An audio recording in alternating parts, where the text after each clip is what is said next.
L'envie de move on, de passer à autre chose, de changer de vie par rapport à Internet, c'est une question que on est beaucoup à se poser dans le battle rap. Je trouve que c'est une question super intéressante de voir, surtout dans un univers où on signait pas de décharge à l'époque. Ouais, ok. Je pense que le RC le fait maintenant, mais si tu vas au verso.tv, je pense pas qu'ils font signer de décharge.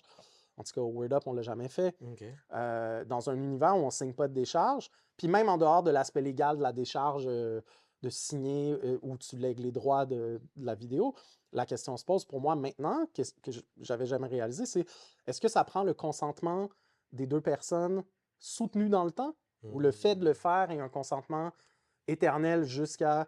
Tu sais, est-ce que ça prend le consentement des deux pour l'enlever ou ça prend le consentement des deux pour le laisser en ligne, tu sais? Parce que moi, ce que j'ai dit à des gens qui m'ont demandé d'enlever des vidéos, parce que c'est arrivé, déjà, nous, on cherche à protéger le plus possible l'archive culturelle.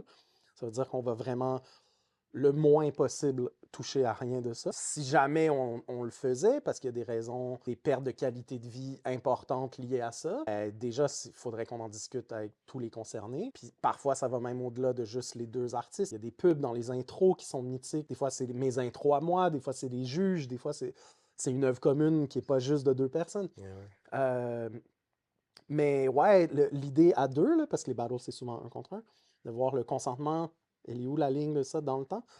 On n'a pas de réponse à ça, je pense, culturellement, là, genre le battle rap, il va devoir se poser ces questions-là au-delà des décharges. On verra.